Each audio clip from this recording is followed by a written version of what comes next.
We have two filters at 35 degrees to each other. I'll make the first one horizontal just to keep it simple, and then I'll draw the next one at 35 degrees. Unpolarized light, that's really important, falls upon the first filter. Only some gets through. And the intensity of that unpolarized light is I0. In terms of I0, calculate how much, or the intensity, that passes through the second filter. Okay. Whenever we have unpolarized striking a filter, exactly half gets through. And we know it'll be the half that's oscillating parallel to the filter. Okay?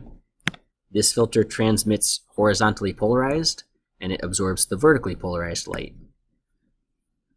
Next, if these two guys are at 35 degrees, so is the light and the transmission axis. So we have now I0, but half of it made it through. So half of I0, let's write that like this. That's what strikes the next filter. Whenever polarized light strikes a filter, we can use Malice's law. We have to be careful though. In place of I0, we put the amount of polarized light here, right here. We put the amount of polarized light striking the filter, which is actually half of the original I0. So let me call that half of IO.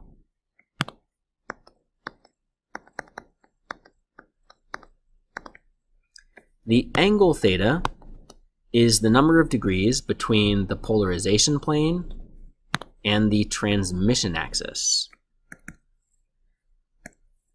We know that value to be 35 degrees. When we calculate, we are going to have an I0 at the end, and we're doing 1/2 times cosine squared of 35.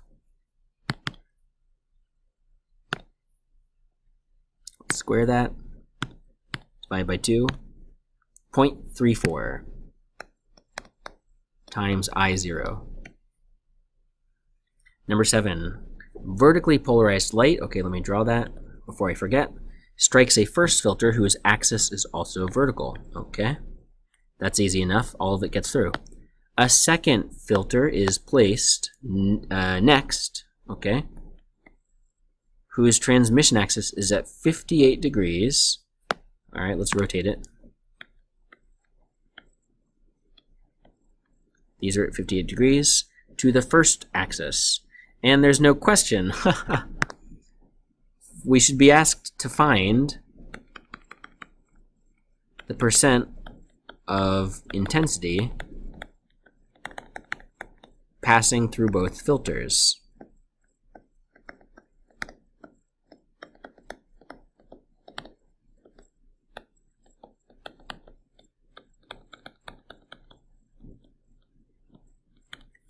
Okay.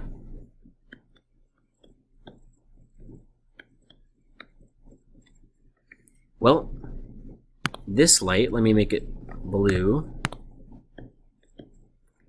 The polarized light all gets through the first filter. None is getting filtered out because there is no angle between them. They are perfectly aligned. So now, what's the angle between this vertical and that next filter? The angle between the polarization plane and the axis is 58 degrees. So we use Malice's law. We plug in 58.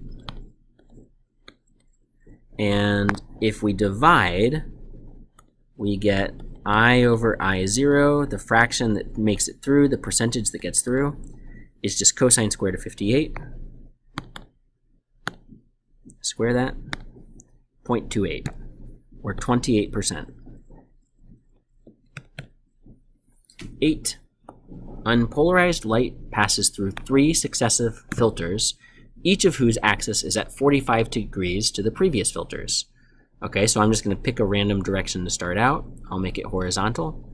The next one is at 45 degrees. And finally, we have another 45 degrees off, which makes it vertical. The light is passing like this. That's not great pictures there, but you get the idea. There we go. And the initial light that is incident on the very first filter, they say, is unpolarized. Okay. When the unpolarized light passes through the first filter, half gets through, right? So we started at, I'm just going to call this I0 because they didn't tell me what to call it.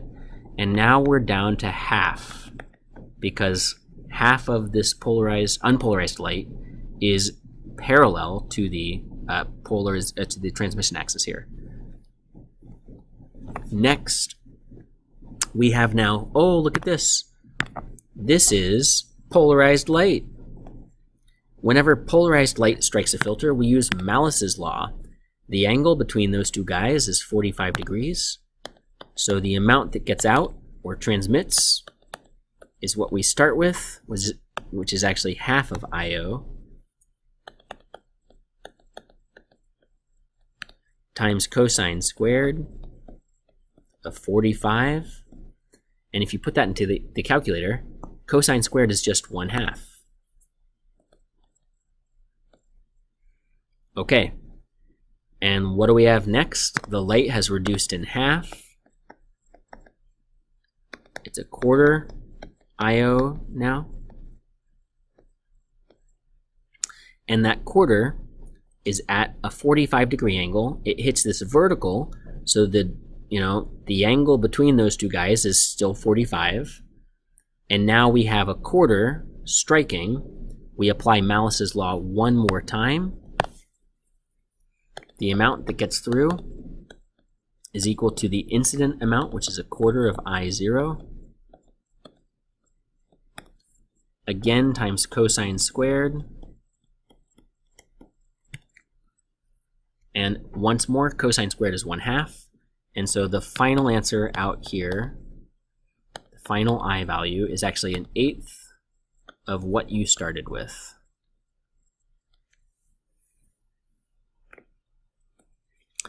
Another way to do this is to say, here's the other way we could do this. The first filter reduces the unpolarized light in half, because unpolarized light hitting a filter, half gets through. The second filter is at 45 degrees to the first, and whenever you have a 45 degree angle like that, half gets through. The third is at a 45 degree angle to the second, so whenever you have the two filters at 45 degrees like that, half gets through. And you come to the same answer. Number 9, a pipe whose length is 0.75 is open at one end only, vibrating with the third harmonic frequency.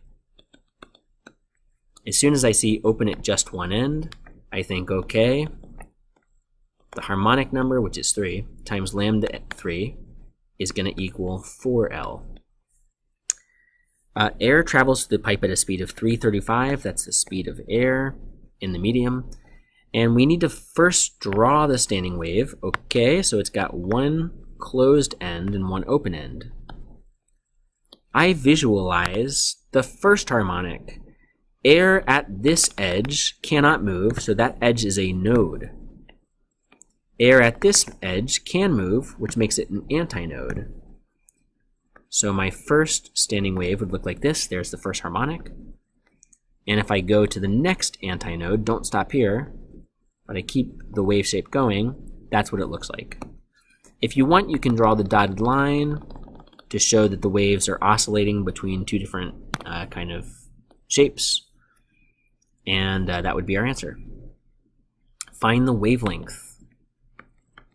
lambda n. And it should have asked for frequency. That's okay, we won't find it, but here's what we do.